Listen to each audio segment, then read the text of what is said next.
Bienvenue sur le podcast de Pédagogie du Vivant, le podcast qui parle d'éducation en plein air. Je m'appelle Claire et chaque semaine, je reçois ici un ou une pédagogue qui nous partage son expérience en matière d'éducation hors des murs. Famille, professeurs des écoles, éducateurs, animatrices. Ces conversations ont pour but de transmettre et diffuser des pratiques diverses et variées qui tendent toutes vers un objectif: permettre aux enfants de passer un maximum de temps en extérieur et plus particulièrement au contact de la nature. Si vous souhaitez soutenir le podcast, n'hésitez pas à laisser un avis ou 5 étoiles sur votre plateforme d'écoute et surtout, à le partager autour de vous pour disséminer les graines de l'éducation en plein air. Et au passage, cela soutient mon travail et me fait chaud au cœur. Vous pouvez aussi me retrouver sur Instagram, Pédagogie du Vivant, tout attaché. Je vous souhaite une très belle écoute.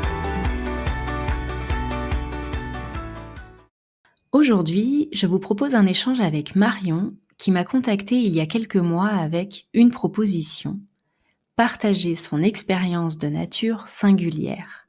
Parce que durant son enfance, Marion a exploré la nature et construit avec elle une relation très forte grâce à son papa. Mais quand la vie s'est éteinte pour lui, alors qu'elle était adolescente, tous ses souvenirs d'enfance en nature ont été emportés. Et ce n'est que 15 ans plus tard, alors qu'elle partage des vacances en nature avec ses enfants, que tout lui revient à l'esprit.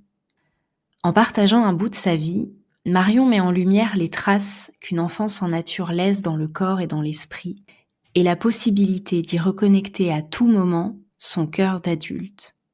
Il y a des choses qu'elle n'avait encore jamais partagées, et je remercie Marion pour la douceur et l'amour qu'elle a transmis à travers le micro. J'espère que cet épisode vous plaira. Je vous laisse le découvrir sans plus attendre. Salut Marion! Salut Claire! Je suis très contente de te recevoir aujourd'hui sur le podcast. On a pu échanger quelques fois par le biais d'Instagram. C'est comme ça qu'on se connaît un petit peu, mais aujourd'hui on va prendre le temps de te connaître surtout un peu plus. Est-ce que tu peux nous dire dans quel coin tu es installée et ce que tu fais dans la vie? Eh bien, j'habite dans le vignoble nantais, à quelques minutes de Nantes, voilà. Et puis, ce que je fais dans la vie, eh bien, j'ai été enseignante pendant 7 ans et puis j'ai quitté l'éducation nationale en septembre 2022 pour créer mon entreprise de jeux en bois évolutifs pour soutenir les apprentissages des enfants de maternelle. Et c'est quoi le nom de ton entreprise du coup? Parce qu'on peut peut-être te retrouver quelque part, tant qu'on y est. Tant qu'à faire. L'entreprise est au nom de Schooling & Co, donc qui est inspiré du co-schooling et le fait de faire le lien entre l'école et la maison et de poursuivre les apprentissages en dehors de la maison, en dehors du temps scolaire. Alors, bien souvent, les échanges, je les commence par une question qui me tient à cœur, que je pose du coup à toutes les personnes que je reçois ici, qui est de savoir quel a été leur rapport à la nature durant l'enfance. Mais pour nous, aujourd'hui, ça va pas juste être une question d'introduction, on va aller un peu plus loin, puisque tu m'as écrit en m'exprimant le souhait, en ayant envie de partager un bout de ton enfance et de ta construction en tant qu'adulte après, et avec voilà toute la relation à la nature qu'il y a eu moins, et donc on va parler de tout ça aujourd'hui ensemble. Là, comme ça, quelle place la nature prenait-elle dans ton quotidien quand tu étais enfant? Eh bien, déjà, je te remercie parce que l'échange qu'on s'apprête à avoir, c'est quelque chose que je partage très, très rarement. Aussi bien avec mon entourage que dans la sphère professionnelle, et cetera. J'ai grandi une partie de mon enfance dans la Creuse, donc je suis née en région parisienne, mais mon papa avait une maison secondaire dans la Creuse qu'il a construit de ses mains avec mon grand-père, et donc on y passait les vacances. Et puis mes parents se sont séparés et donc je passais toutes mes vacances dans la Creuse et c'est là que mes souvenirs d'enfance dans la nature sont les plus importants. Voilà. Alors tu dis on, t'as des frères et sœurs? J'ai une grande sœur, oui, qui a, presque 9 ans de plus que moi. Et alors ça ressemblait à quoi ces vacances? Tu y allais à chaque vacances, scolaires? Oui, j'y allais à chaque vacances scolaires et c'était vraiment, j'ai vraiment grandi dans la nature. Les souvenirs principaux que j'ai quand il faisait bon, c'était, de se baigner dans la rivière, de faire des ricochets. Quand mon papa s'est installé à titre définitif dans la Creuse après le divorce d'avec ma maman, eh bien, il a acheté des chevaux et donc du coup, quand j'allais aussi en vacances chez lui, c'était l'occasion de monter à cheval. L'un des meilleurs souvenirs que j'ai, c'est que, voilà, dans le village, papa avait plusieurs, prés et systématiquement, avant que j'arrive en vacances chez lui, il laissait pousser l'herbe dans le grand jardin pour que, les chevaux soient, «logés» entre guillemets dans le jardin et donc quand j'arrivais enfant et que j'ouvrais les volets et ben, c'était la première image que j'avais, c'était, les chevaux, au réveil et puis, souvenir de baignade et de balade au bord de la rivière, de balade à cheval ou à dos de poney, on dépassait tout juste les fougères et mon papa qui me disait: «Remonte les pieds sur la selle, parce que sinon ça risque de couper». Donc voilà et puis sinon, des souvenirs, voilà, de sculpter le bois, de ramasser, des bâtons, qui avaient été, pas forgés, j'ai pas le bon mot, mais avec le lierre qui s'était entouré autour et qui lui avait donné une certaine forme, eh bien mon papa les sculptait, il gravait mon nom et on faisait la balade comme ça avec le bâton qui venait tout juste d'être taillé pour moi.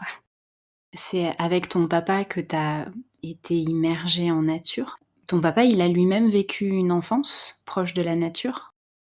Oui, en fait, lui, il a grandi dans cette maison, dans la Creuse.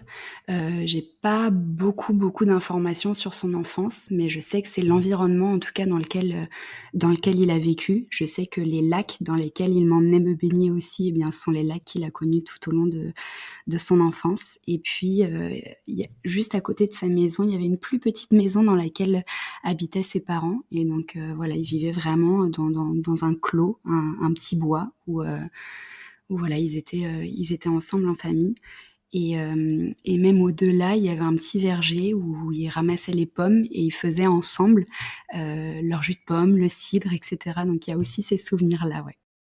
Si tu te remets à hauteur d'enfant, comment est-ce que, ton papa, quelle place il prenait dans ce quotidien, Est-ce qu'il était là au quotidien à te transmettre, des savoirs, des savoir-faire, à t'initier, je sais pas, au monde du vivant, à te transmettre des connaissances naturalistes? Ou est-ce qu'il était, plutôt en retrait et finalement c'est le cadre, naturel qui a fait que toi tu étais, en connexion avec, cette nature? En fait, je pense que ma réponse est bien différente aujourd'hui de celle que j'aurais pu te donner il y a encore, quelques mois parce que pour moi, il y a eu vraiment un gros shift, cet été, des clés de compréhension et cetera. Mais je pense que, il y avait le discours officiel de mon papa qui était surtout autour de l'éducation, de l'école, de bien travailler et cetera. Et puis il y avait l'homme qu'il était, le modèle qu'il était et en fait, je me rends compte que c'est beaucoup plus grand tout ce qu'il m'a transmis et ça, je l'ai compris adulte et donc il était pas forcément là à m'expliquer en détail chaque chose qu'on pouvait observer et cetera, mais c'est lui qui m'a permis de passer autant de temps à l'extérieur parce que, je m'en excuse auprès de ma maman si elle écoute, si elle écoutera, l'épisode, mais c'est vrai que les souvenirs en nature, c'est vraiment, l'image de mon papa qui me revient et donc il était assez discret sur tout ça, mais c'est vrai que, hem, c'était plus par l'exemple, par le faire et par ce qu'il incarnait quand il était dans la nature, qu'au final, il était plutôt en retrait, mais c'est vraiment ce que lui était mais par ses gestes et par son attitude qui, au final, m'ont marquée, mais m'ont marquée vraiment profondément. Et c'est pour ça qu'il y a la différence entre les mots qu'il pouvait me tenir. Comme je te disais, tu vois, l'école c'est important, faut bien travailler à l'école. Il suivait vraiment de très très près ma scolarité et je pensais que c'était ce qui l'importait le plus. Mais ensuite, je me suis rendu compte en grandissant que c'était bien plus grand tout ce qu'il m'avait appris et tout le temps qu'on a pu partager ensemble dans la nature. Parce que tout à l'heure, tu me posais un petit peu la question des souvenirs d'enfance, etc. Je te cache pas que quand j'étais enfant et que je me disais: «Oh, je pars dans la Creuse», oui, j'étais heureuse de retrouver mon papa, mais il y avait pas franchement de copains et copines avec qui passer du temps, tu vois? Et c'est là que je me suis rendu compte, ouais, que la nature est une compagnie en elle-même et quand on y prête attention, on n'est jamais vraiment seul quand on est à l'extérieur. Et donc même sur les moments d'extrême autonomie et de liberté qu'il me laissait, parce que j'avais cette liberté-là de pouvoir bouger dans le village, de ouais, cette autonomie et cette liberté, au final, c'était une sacrée chance. Tu as évoqué là le fait que cet été, tu as eu une prise de conscience, on va revenir dessus. Quand tu m'as écrit, pour me partager un bout de ton histoire, tu m'as dit que tu avais réalisé récemment que, en fait, tu avais été vraiment connectée à la nature quand tu étais enfant, par le biais de ton papa et que ton papa est décédé quand tu as à l'âge de 15 ans et ça a eu pour effet de couper ce lien à la nature. En tout cas, c'est comme ça que là tu me l'as verbalisé. Est-ce que tu saurais dire pourquoi? En fait, j'avais un quotidien vraiment différent entre le temps que je passais avec ma maman et ma grande sœur et puis le temps que je passais avec mon papa. Pour la petite précision, je dis ma grande sœur, mais on n'a pas le même papa. Donc quand je partais en vacances, chez mon papa, j'y allais seule et le temps avec ma maman, c'était plus le temps du quotidien, donc avec elle et avec ma grande sœur. Et en fait, sans rentrer dans les détails, mais voilà, j'ai eu une relation plutôt compliquée avec mon papa pendant de longues années et donc on va dire que j'ai passé vraiment les 10 premières années de ma vie, à passer mes vacances dans la Creuse, comme je te le disais. Ensuite, il y a une coupure à peu près de 10 à 15 ans, progressivement, où je voyais moins souvent mon papa et où du coup, je me suis un petit peu éloignée de la nature parce que ces temps-là, je les avais moins, à Nantes. Hem Et quand il est décédé, donc j'avais 15 ans et je pense je cherche pas à théoriser ou à vraiment mettre des mots sur ce qui s'est passé, mais c'est comme ça aujourd'hui que je l'analyse. Je pense que c'était trop dur de me rendre compte du vide que ça avait laissé, donc aussi bien la présence que mon papa, que les temps privilégiés qu'on pouvait passer ensemble à l'extérieur et je pense vraiment, sincèrement, que mon corps a vraiment oublié tout ça. Que pour me protéger, il s'est coupé pour que j'oublie à quel point ça me manquait.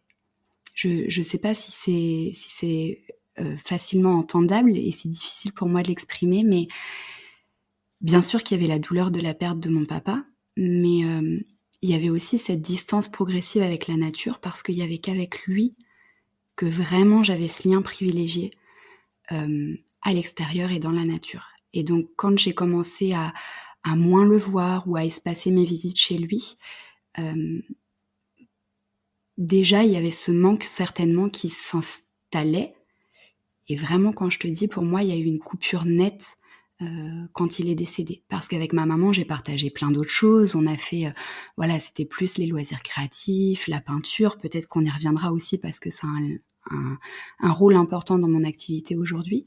Je partageais aussi beaucoup de choses avec ma maman, mais pas du tout de la même façon. Est-ce que tu es retournée après par la suite dans cette maison dans la Creuse? Une seule fois. Une seule fois, et ça remonte, à quasiment il y a 10 ans et j'en ai parlé récemment avec mon conjoint justement après les vacances que nous avons passées cet été, en Dordogne. Je lui ai exprimé, ouais, que j'aimerais retourner, sur place et voir les choses avec mes yeux d'adulte aujourd'hui.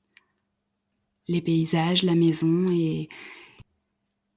je sais pas si c'est une envie ou de l'ordre entre guillemets du fantasme, mais je sais pas s'il faut le réaliser, tu vois? Je sais pas si j'ai envie de voir si cette image qui est inscrite dans mes souvenirs collerait à la réalité. Parce que forcément, en 15 ans, les choses vont forcément changer, mais mais je crois que ouais, il y a ce besoin de retourner sur les terres de mon enfance.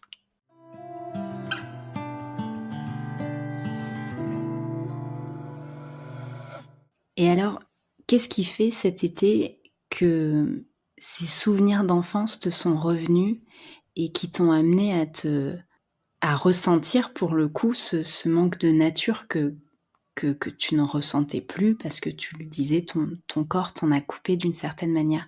Il s'est passé quoi cet été? Eh bien, il y a plusieurs choses. Déjà, la reconnexion à la nature, elle s'est fait progressivement, peut-être qu'on y reviendra, quand je suis tombée enceinte. J'ai 2 enfants, une petite fille qui a 5 ans et un petit garçon qui a 3 ans. Donc je dirais que le cheminement a déjà commencé il y a 5 ans. Mais cet été, on est partis en vacances en Dordogne pendant 15 jours, donc avec mon conjoint et mes 2 enfants. Et même si, voilà, on n'est pas partis en vacances dans la Creuse, j'ai eu en tout cas l'impression de retrouver vraiment des paysages qui m'étaient familiers. Et on s'est baigné dans la rivière, on a appris aux enfants à faire des ricochets, on a vu des animaux, hem et toutes ces choses-là, j'ai eu mais comme des flashs de: «Bon sang, mais aujourd'hui mes enfants vivent ça, à nos côtés, mais moi c'est quelque chose que j'ai connu, il y a des années en arrière, avec mon papa». Et je pense qu'en emmenant mes enfants en vacances dans un environnement qui m'était pas si inconnu au final, même si c'était la première fois qu'on y allait, mais voilà, avec des images similaires à ce que j'ai pu connaître dans mon enfance, eh bien, il y a vraiment beaucoup de choses qui sont remontées. Et cet été, hem, j'ai vraiment eu l'impression de reconnecter avec l'enfant, que j'ai été, tu vois? De passer vraiment des moments hors du temps avec mes enfants, à jouer dans la rivière, à lancer des cailloux, à s'éclabousser, à, tu vois, au niveau enfin, pendant les vacances, avant l'arrivée des touristes, on va dire, on a appris qu'ils font certains barrages pour que, la rivière, j'aurais pas les bons termes, mais qu'elle s ça dégage un peu de plage sur les rebords, tu vois? Mais il y avait une sorte, c'est pas de la vase, mais une sorte de boue, et avec les enfants, on se couvrait, mais vraiment on s'est amusé à se faire des massages de boue et tout ça et à aller se rincer dans l'eau et cetera. Mais vraiment, ces jours-là, je me suis amusée, mais autant qu'eux, et je me suis dit: «Mais bon sang, là, j'ai vraiment, pendant ces vacances-là, mis de côté toutes mes préoccupations d'adulte et j'étais vraiment au même niveau que mes enfants, à vraiment profiter du moment, heu, avec eux, autant qu'eux, si ce n'est plus, avec cette lecture après coup», tu vois? On entend la joie que tu as ressentie au moment où tu as vécu ces moments avec tes enfants qui étaient, de vivre pleinement l'instant présent et puis sur le coup tu l'as vécu sans l'expliquer ou le théoriser, mais maintenant là, avec un petit peu de recul, quels sentiments et émotions ça t'a procuré de te replonger dans ces souvenirs d'enfance? En fait, il y a eu vraiment beaucoup de joie et de nostalgie. Les 2 à la fois. À la fois revivre des instants vraiment de bonheur et suspendu un peu comme ça m'a fait un bien fou, et en même temps cette nostalgie de me dire: «Mais bon sang, comment est-ce que j'ai pu me passer de ce bonheur-là pendant presque 15 ans?» Sans me rendre compte ou sans me souvenir que c'était quelque chose que j'avais déjà connu et qui était vraiment, présent et fort en moi. Et ouais, il y avait vraiment ces 2 là, à la fois le: «OK, maintenant que j'ai à nouveau touché ça du doigt, faut pas que je le laisse filer à nouveau». C'est tellement précieux que ça guide aujourd'hui mes choix, mais dans mon quotidien de femme et de mère. Alors on reviendra, sur, ce qui t'anime maintenant et puis, quel impact du coup ça a aujourd'hui et pour, tes projets. Mais puisqu'on parle de tes enfants et tout à l'heure tu as évoqué le fait que, ça avait amené déjà un premier changement, un premier bouleversement, dans ta vie. Est-ce que tu veux bien, nous dire un petit peu, toi, d'un point de vue, éducation, quel a été ton cheminement avec tes enfants? Je parle pas forcément, de du rapport à la nature, ça peut en faire partie. Là, tu disais que vous avez vraiment vécu des vacances en nature et que ça a été un déclic pour toi. Est-ce qu'il y avait des moments avant, de temps en nature? Mais tu vois, de manière plus générale, ces moments où on vit, où on expérimente des nouvelles choses avec les enfants, ça s'inscrit dans un cheminement, dans tout un parcours de parentalité. Est-ce que tu veux bien, raconter un peu, la maman et la femme que tu es, depuis, la naissance de tes enfants? Ouais, alors déjà, vraiment le monde de l'éducation au sens large, c'est quelque chose qui m'intéresse, énormément puisque, donc j'ai fait mes études pour devenir, enseignante. Donc j'ai pas été enseignante en 1er degré. J'ai été prof d'espagnol, au collège, donc pendant 7 ans.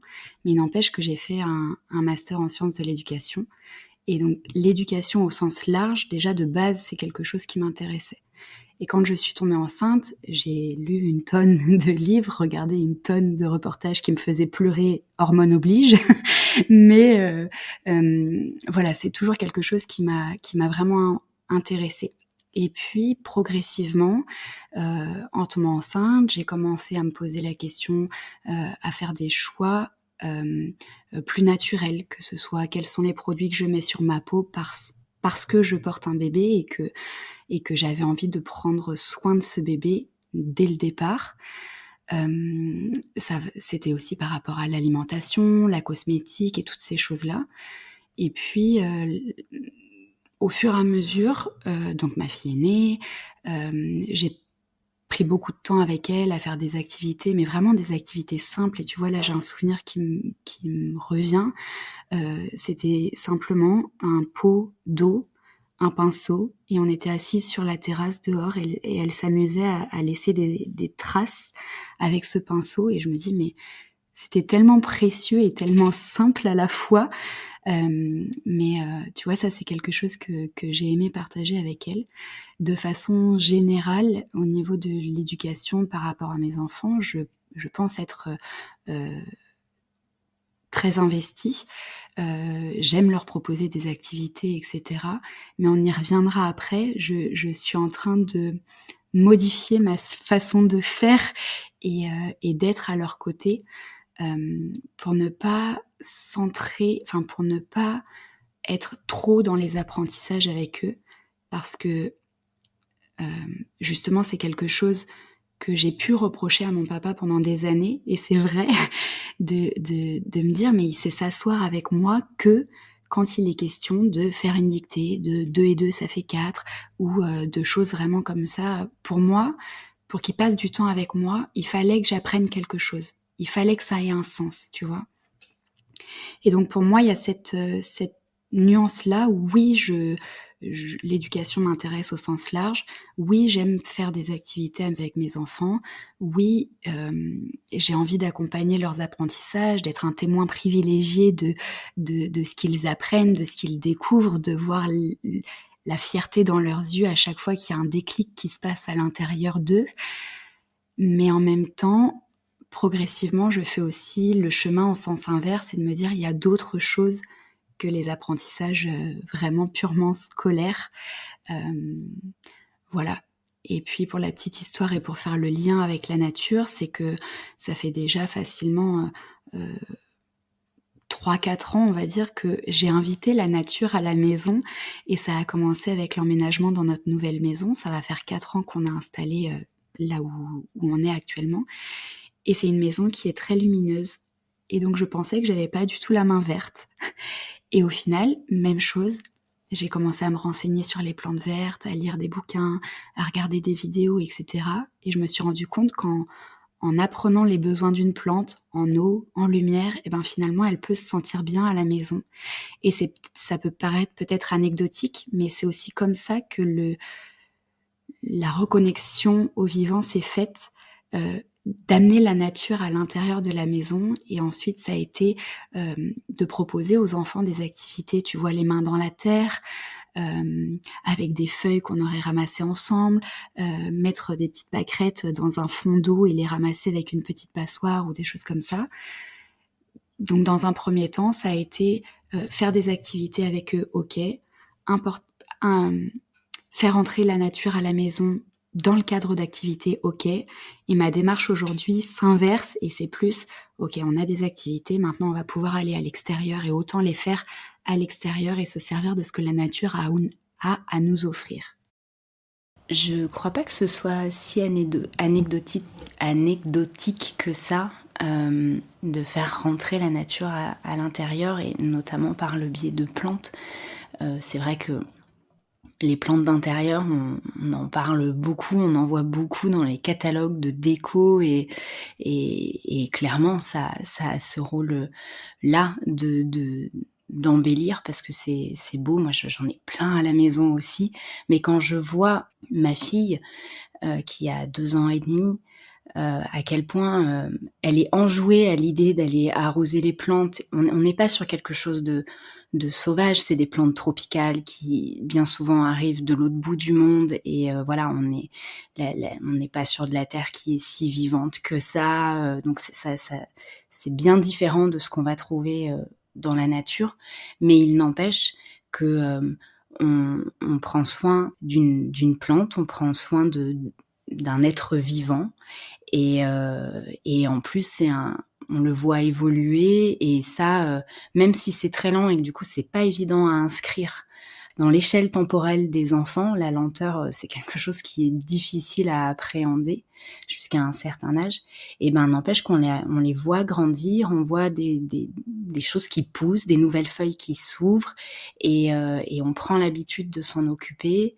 Moi, je pense vraiment que ça participe réellement à cette connexion qu'on peut avoir avec ce qui vit, même si c'est pas, de la faune locale, même si c'est pas en pleine forêt.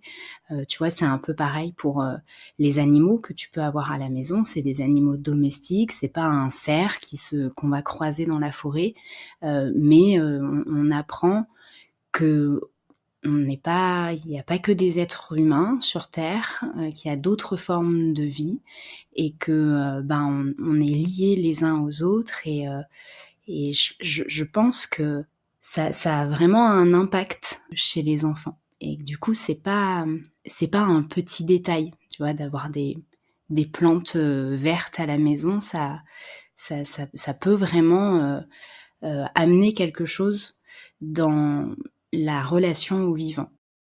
Et puis pour revenir un petit peu à la question que tu avais tout à l'heure, tu vois, ça me permet de faire le lien même, on parlait d'éducation et par rapport à mes enfants et cetera et je m'intéresse beaucoup aux pédagogies alternatives et notamment, le toutes les activités d'inspiration Montessori et cetera et j'ai proposé, à ma fille dans un premier temps, d'avoir un petit pichet avec de l'eau et puis un petit chiffon à imbiber pour dépoussiérer les feuilles d'une plante et c'est un temps qu'on a aimé passer ensemble.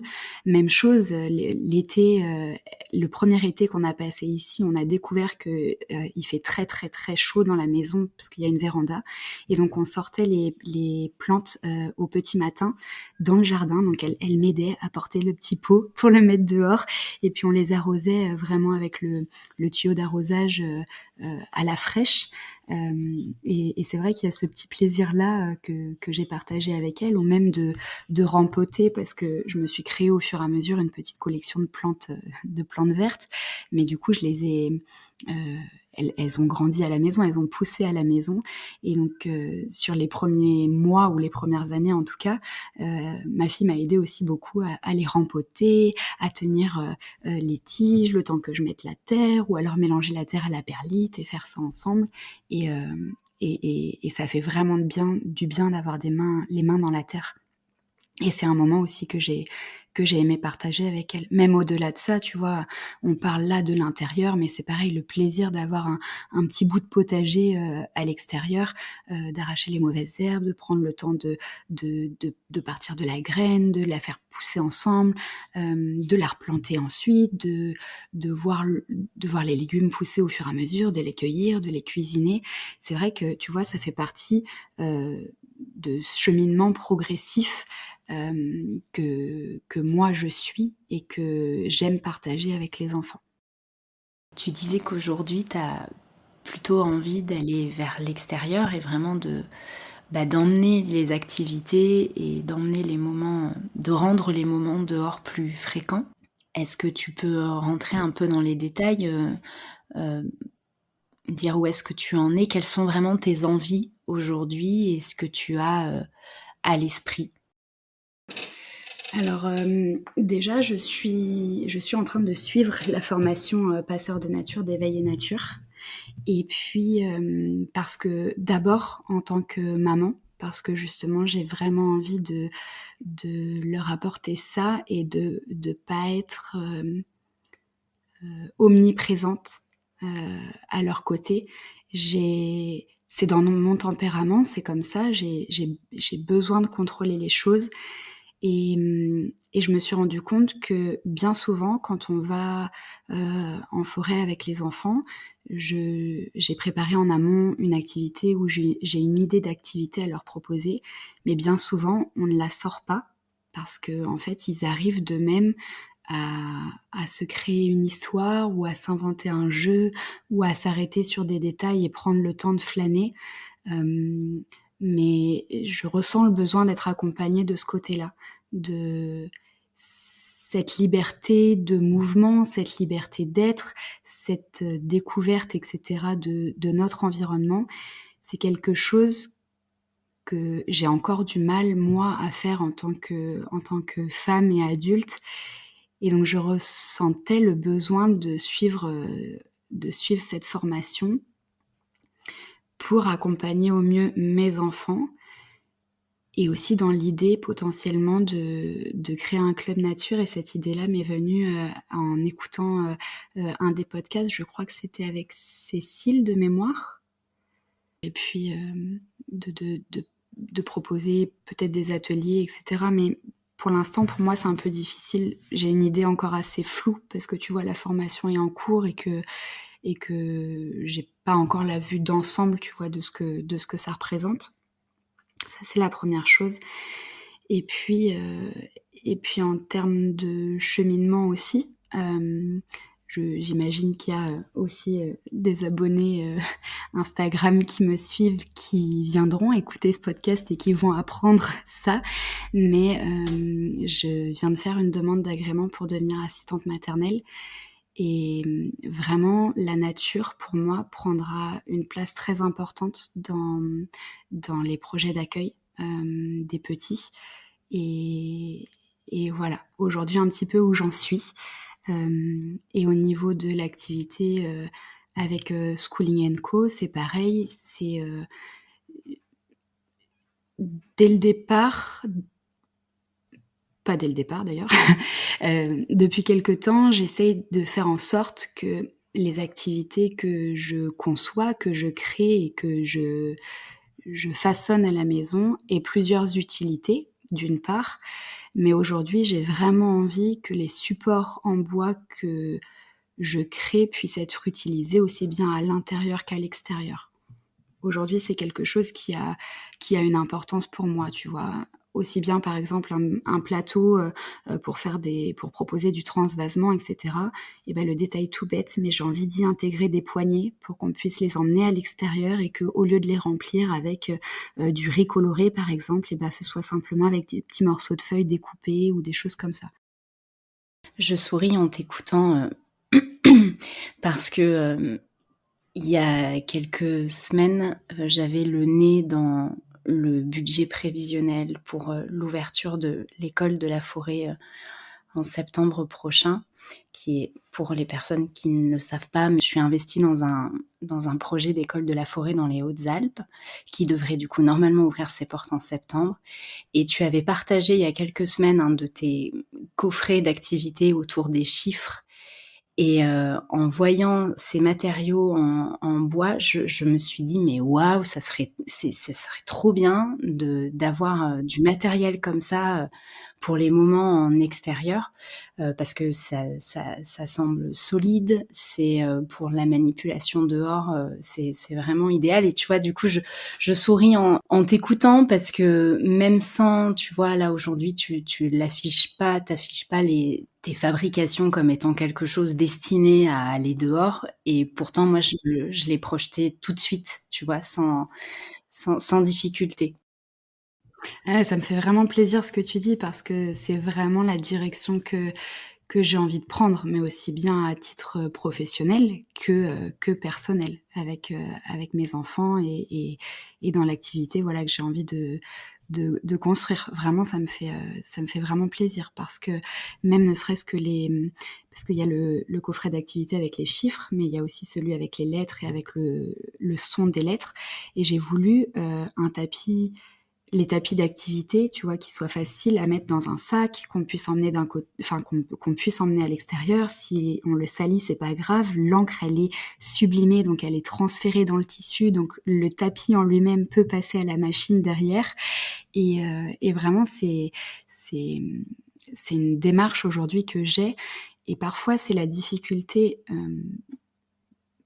Tu m'excuseras si la parenthèse est trop importante, mais en tant qu'entrepreneur individuel, l'activité est forcément liée, en tout cas à mon sens, à notre cheminement en tant qu'humain. Et j'ai toujours cette crainte parce que moi j'évolue, parce que je comprends des choses au fur et à mesure, et donc forcément mon activité évolue avec moi. Et parfois j'ai peur de perdre du monde en route en disant mais elle arrête pas de changer, de faire évoluer, ça me plaisait avant mais peut-être que demain ça ne me plaira plus. Mais aujourd'hui j'ai plus envie de me poser ces questions-là. Si ça fait sens pour moi de faire évoluer les produits, de vraiment que mes créations suivent ce cheminement aussi personnel, eh bien, j'ai envie de me l'autoriser. Mais c'est pas évident de l'assumer, tu vois, ben oui, en fait, j'ai une entreprise, mais je suis avant tout une humaine, une femme qui évolue, et donc mes produits évoluent avec moi. En pédagogie par la nature, il y a les 3 axes qui sont, le prendre soin de soi, prendre soin des autres et prendre soin de la nature. Et je crois que ça entre parfaitement dans le prendre soin de soi que d'être, aligné avec, ses valeurs dans tous les domaines de vie. Et des fois, on évolue plus rapidement que les gens ne suivent finalement. Mais en fait, c'est comme ça que je pense qu'on peut être le plus aligné et du coup, la plus épanouie aussi. Puisqu'on parle de tes créations, tu disais qu'avec ta maman, c'était plutôt justement la peinture et les activités créatives que tu faisais. Est-ce que tu peux nous parler un peu de ça? Comment est-ce que tu en es venue, après avoir, quitté l'enseignement, à te lancer dans ce parcours, et quelle place prend ce côté créatif dans ta vie en tant que femme et en tant que maman? Eh ben, il faut repartir un tout petit peu en arrière parce que j'ai eu mon concours en 2015 et j'ai été mutée en région parisienne et après quelques mois en région parisienne, la chose malheureusement de plus en plus classique, j'ai fait un burn-out. Et j'ai eu besoin de renouer aussi avec ma créativité, c'est-à-dire que pendant toutes les années d'études, donc voilà, le collège, le lycée, la fac, et cetera, tu es tout le temps dans le faire, faire, faire et tu fais réfléchir ta tête en systématique et tu ne fonctionnes qu'avec la tête. Ou en tout cas, ça a été mon cas. J'ai complètement délaissé ce qui me faisait du bien, donc soit inconsciemment, comme on disait tout à l'heure, de passer du temps à l'extérieur, de prendre le temps de marcher seule, d'être en nature. de façon générale, que de faire des choses de mes mains, où ça, c'était plus ce que je partageais avec ma maman, le dessin, le coloriage, des bijoux en pâte fimo ou des choses comme ça. Ça, je l'avais complètement délaissé. Et j'ai eu besoin, justement, au moment où ma tête et mon corps n'arrivaient plus à réfléchir, comme je pensais que c'était attendu, et bien c'est à ce moment-là que j'ai commencé à créer de nouveau. Et donc là, c'était ma sœur qui m'avait parlé à l'époque du bullet journal et du côté journaling de façon plus générale, pour poser mes idées, pour dessiner, pour mettre en couleur, pour schématiser, pour faire un peu une relecture du passé. Et pour moi, ça a été vraiment un outil de développement personnel, mais où j'ai eu besoin de reprendre les pinceaux, de reprendre les crayons. Et donc ça a commencé par là. Et puis, j'ai repris le travail et j'ai à nouveau laissé ça de côté. Et puis ensuite, ça a été besoin de me reconnecter au corps, de faire du yoga, de la respiration, de prendre le temps, etc. Depuis, c'est ponctué comme ça, tu vois, de moments où ça fait un moment que j'ai pas pris les pinceaux, ou ça fait un moment que je suis pas montée sur mon tapis de yoga. Et aujourd'hui, j'écoute davantage mon corps quand il m'envoie ces signaux-là. Mais c'était important pour moi dans l'activité, dans la mesure où je me suis créée une activité sur mesure, c'était évident de laisser une place à la créativité et au faire par soi-même. C'était vraiment, aujourd'hui, ça a une place importante dans mon équilibre et j'aurais du mal à m'en passer maintenant que j'ai retrouvé ce plaisir-là aussi. Et donc du coup, aujourd'hui, je travaille le bois, c'est ce qu'on disait tout à l'heure, et j'illustre aussi certains supports à l'aquarelle que je peux proposer aussi dans le cadre de mon activité professionnelle. Et pour la petite anecdote, tu vois, il m'a fallu du temps et c'était... Tu vois, il y a beaucoup de choses qui se sont déroulées entre mai et là, parce que j'ai souvenir d'un jeu que j'étais en train de créer pour les petits et j'étais dans le jardin, donc c'était vers le mois de mai ou mois de juin. Et j'étais en train de couper des rondins, donc on avait ramassé une grosse branche avec les enfants qu'on a laissé sécher quelque temps. Et ensuite, j'ai débité des rondins avec une scie circulaire, on les a poncés ensemble, etc. Et puis on a collé des lettres pour faire des tampons pour la pâte à modeler. Et j'ai souvenir du jour où, tu vois, mon geste était très mécanique. Voilà, j'ai dû en débiter peut-être 50 ou 60. Et c'est à ce moment-là que je me suis dit, mais Marion, est-ce que tu te rends compte que tu es en train de travailler le bois comme le faisait ton père, enfin mon père du coup. C'est vraiment à ce moment-là que j'ai pris conscience que des fois, on se construit contre ses parents parce que ça fait aussi c'est aussi voilà une phase naturelle dans le développement de l'enfant, de l'adolescent, de l'adulte. Mais il y a un moment où notre vécu nous rattrape et où on est là, où on se dit, ok, donc ça vient de papa. Et quelques jours après, j'étais en train de peindre et là je fais, ok, donc ça c'est maman. Et tu vois, t'arrives adulte à 30 ans en te disant, ok, donc voilà, aujourd'hui la boucle est bouclée, tu vois, il y a eu moult péripéties, mais un jour t'es là et tu fais, ok, donc je suis bien la fille de mes enfants et je vois ce qu'ils m'ont transmis. Et tu rajoutes un petit peu ma sauce éducation et voilà aujourd'hui ce que je suis et ce que je crée. Un peu de mon papa, un peu de ma maman, un peu de moi et pour mes enfants. Et c'est pour ça aussi que je présente Schooling & Co comme étant une histoire de famille, de ce que j'ai appris de mes parents, que j'ai mis à ma sauce en passant par le petit entonnoir Marion et que je souhaite transmettre à mes enfants aujourd'hui. Et c'est là qu'on mesure toute l'importance de notre figure en tant qu'adulte auprès des enfants et effectivement de l'impact que vont avoir nos gestes au-delà de nos mots. Parce que tu le disais par rapport à ton papa avec le recul, tout ce qui a pu te revenir, c'est plus les gestes, l'attitude, ce qui t'a transmis par sa manière d'être, qui t'a marqué et qui t'a impacté au point que toi, tu reproduises de façon inconsciente heu, des choses qui t'a transmises de cette manière-là, plutôt que, des mots, ben, tu prenais l'exemple de: «Il faut travailler à l'école» et cetera et ça, c'est vrai que alors ça nous amène à faire une sacrée, une petite thérapie en tant qu'adulte de prendre ce recul-là sur l'enfance et de se dire, «Waouh, ah oui, il y a ce que m'ont transmis, mes proches, les adultes et puis, bah, le vécu, qui s'ajoute, aussi et l'expérience».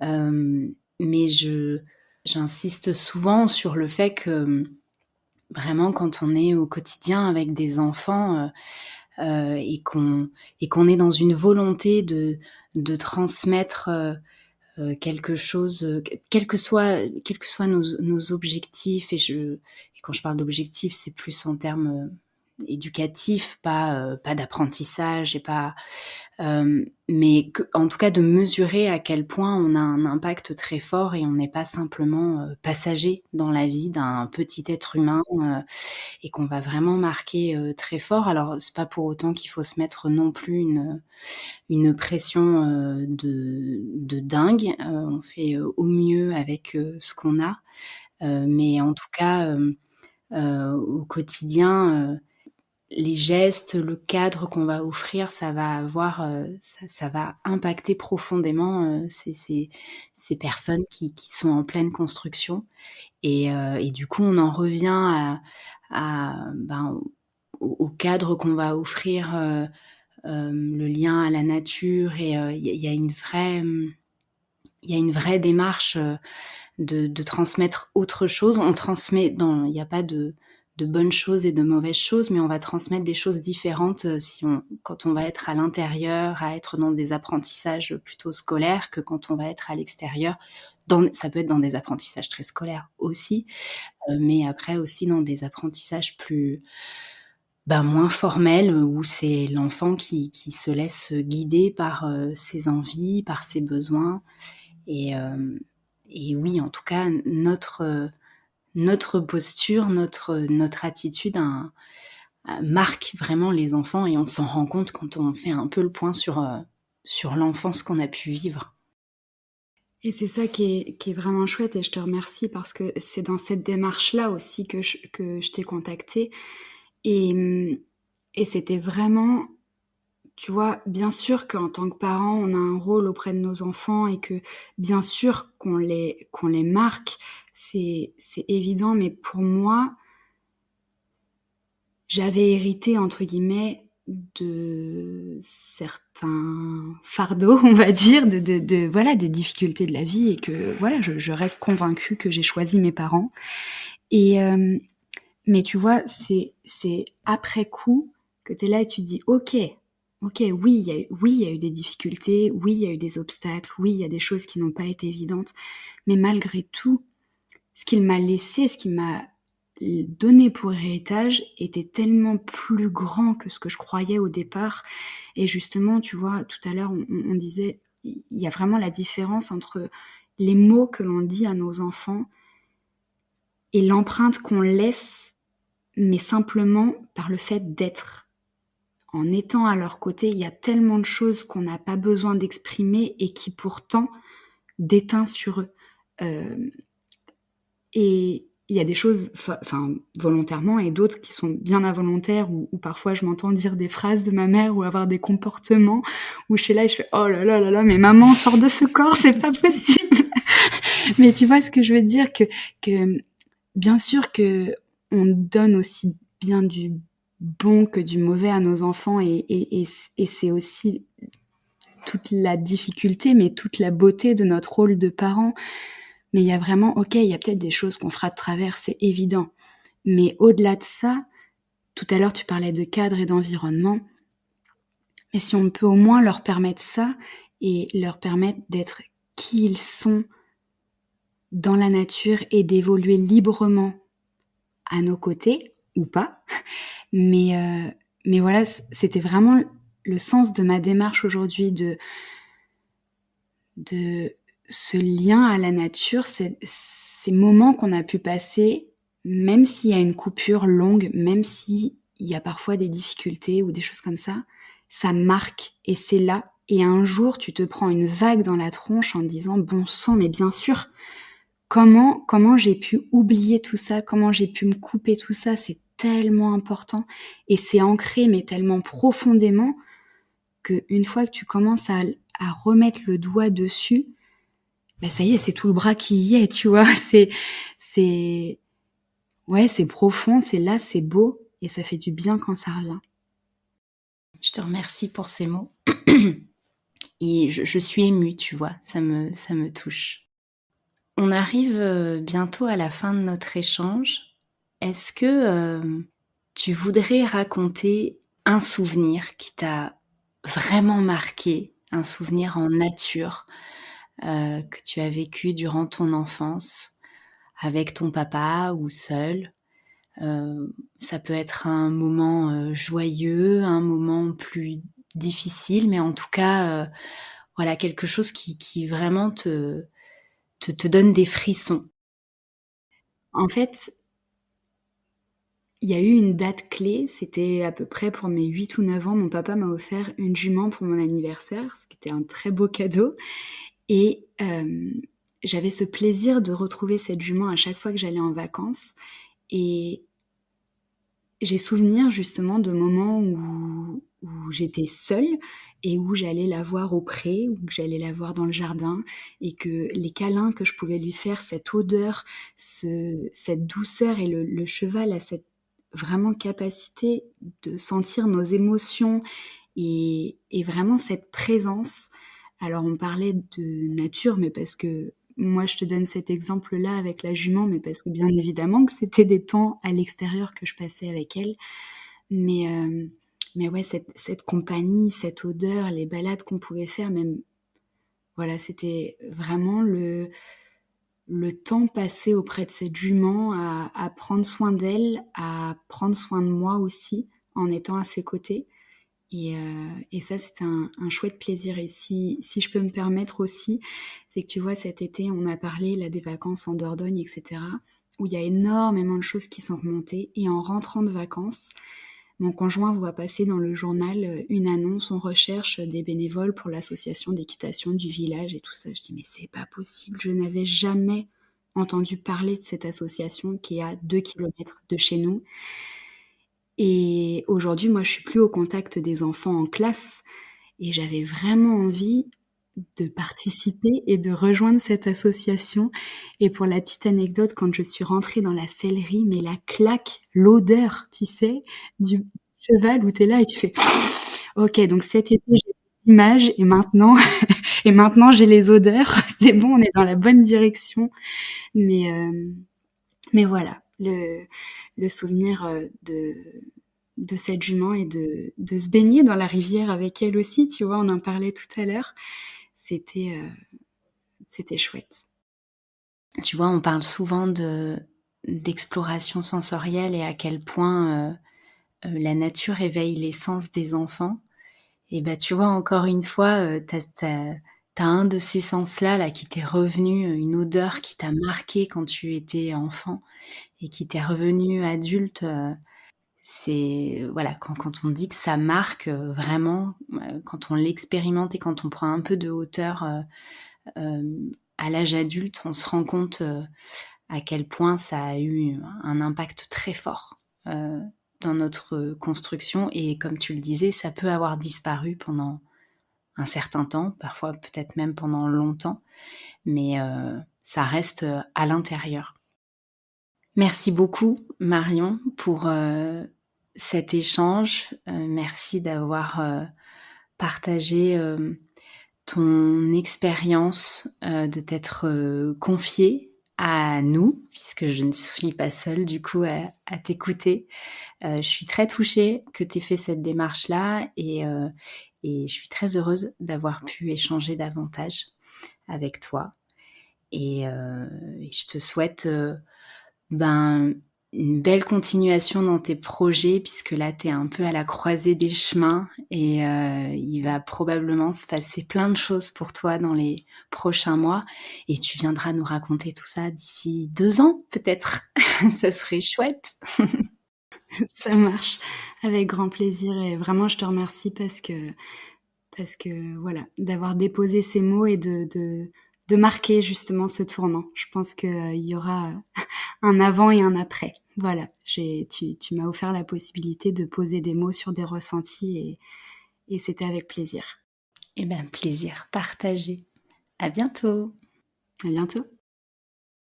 Merci à toutes et à tous pour votre écoute. J'espère que cette discussion vous a plu et qu'elle éveille en vous une certaine curiosité pour l'éducation en plein air, voire même, peut-être, une envie de militer pour qu'elle se répande davantage. Pour en savoir plus sur mon invité du jour, je vous invite à vous rendre sur le site pédagogieduvivant.fr. Vous y trouverez toutes les infos à son sujet, ainsi que ses recommandations. Sur ce, je vous donne rendez-vous la semaine prochaine pour un nouvel épisode, et d'ici là, n'oubliez pas, sortir, ça ne doit être que du kiff. Allez, ciao ciao, à bientôt.